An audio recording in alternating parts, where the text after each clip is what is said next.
Assalamu alaikum wa rahmatullahi ta'ala wa barakatuh. Barkanmu da sake saduwa a cikin wannan shiri namu mai albarka. A shirin da ya gabata idan ba ku manta ba mun yi magana akan harafin O, mun yi harafin G, sannan mun yi harafin B. A yau shirin namu za mu yi magana ga cikin wasu harafai. Kafin mu shiga a cikin shirin kai tsaye, akwai kalmomi, akwai stand, akwai lamp, akwai mat. Na kawo su ne tun daga farko saboda ko mun shiga ciki bai zama dole sai na fassara ba, dai gane su. Akwai harafin I yana zama E. Ga misalai, akwai eat, akwai stand, akwai ends. Kuma kuma ta ba s ɗin ƙarshen can mun faɗa ita ce possessive wacce take nuna mallaka. Akwai is, akwai lamp, akwai mat. To kafin mu shiga cikin misalai kai tsaye, akwai harafin da nake so mu dan gane shi. Wani harafi kamar I, amma ba I bane ba, akwai digo a ƙasan shi, shi ake cewa exclamation mark. Shi ne yake nuna mamaki, surprise haka, ko excitement. Yana nuna mamaki haka idan mutum ka yi mamakin abu to sai a saka. Za mu gani shi a cikin misalai insha Allah. Akwai a mat, carpet ko tabarma ko abin shimfiɗa. The stand abin da ake ɗora fitila haka akan shi. Ba za dai a ce mai table ba, saboda table shi ma ita ma kalmar turanci ce. Akwai seed lamp, kaga exclamation mark ɗin ya zo. Seed lamp, kalli fitilan yayin mamaki ɗin nan. It is on a mat, akan carpet take. The mat is on the stand, shi kuma carpet ɗin akan stand yake. Lamp is nuts, fitilar ta nut ce.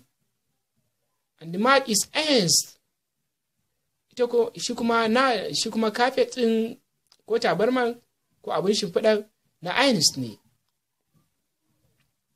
Zan ƙara karantawa. A mat, the stand. See the lamp, it is on a mat. The mat is on the stand. The lamp is nuts, and the mat is ends. Sai abu na gaba, sai harafin ch. Kafin mu shiga cikin misalai na wannan harafi, akwai kalmomi, akwai nag, shine tsohon doki. Doki da turanci sunan shi horse, amma tsohon doki haka wanda ya daɗe ya shekaru ana ce mai nag. Wani lokaci ita ma kalmar nag tana zuwa da ma'anoni daban-daban. Wani lokaci kalmar zagi tana zuwa irin kalmar zagi haka. Ya kamata mutum ya kiyaye. Akwai kuma abu na gaba, akwai catch shine kamawa. Kamawa. Kalmomi da za mu lura da su a cikin misalai na nan gaba kaɗan. Akwai Tom, sunan namiji ne. Sunan turawa ne na namiji. Akwai nag, mun faɗa tsohon doki. Akwai nut, shine harafin da kalmar da take kore wani abu haka. Za mu ganta a cikin misalai. Akwai him, shi kenan. Akwai catch, kamawa. Akwai he, shine shi kenan, shi namiji. Za mu zo mu ga macen shi. Akwai his, nashi, na namiji kenan. Za mu kawo misalai kamar na mace haka. Akwai ch, mun yi bayanan shi a can baya.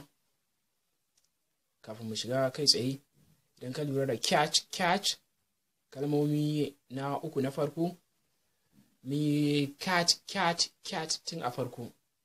Cat, to idan ka ƙara a gaba sai zama catch shine kamawa. To Allah sa dai mun fahimta. Cikin misalai akwai boys, akwai girls. Akwai daga ɓangaren boys akwai he shi kenan namiji. Akwai kuma she ita kenan mace. Akwai his nashi kenan na namiji. Mun yi magana akan wannan harafin na ƙarshe da yake kuma his. Akwai ha ita kenan mace. Cikin misalai na gaba akwai it is a pencil, fensiri ne. It is his pencil, fensirin shi ne. His, kaga his ɗin ta fito.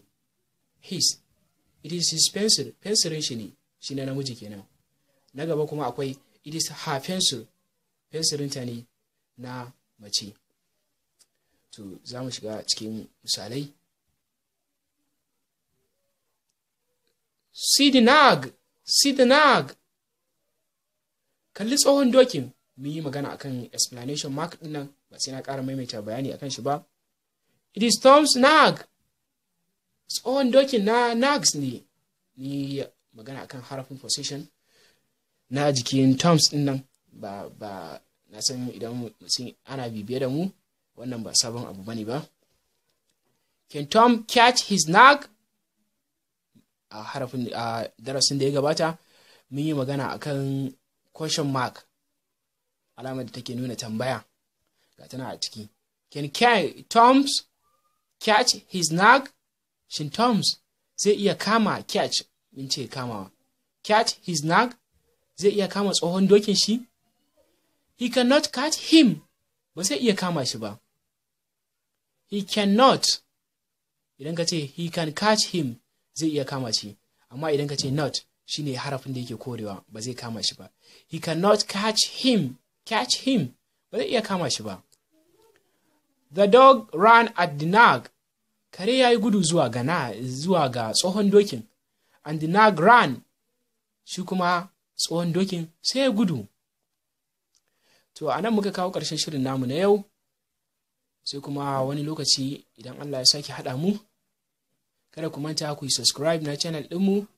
Ku like Facebook page ɗinmu. Kuma ya kamata duk wanda ya kalli wannan shirin dan Allah, idan ya ga da wani kuskure a ciki, ya rubuta mana a comment, ko kuma ya turo mana message ta Facebook page ɗinmu. Insha Allah za mu responding iyaka bakin ƙoƙarinmu.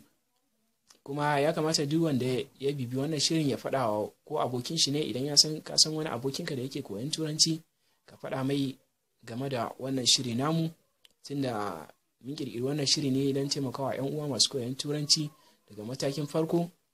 Zai taimaka sosai idan ka faɗa kai ma sai ka shiga cikin yada aikin alkhairi. To mun gode, sai an jima. Have a good day.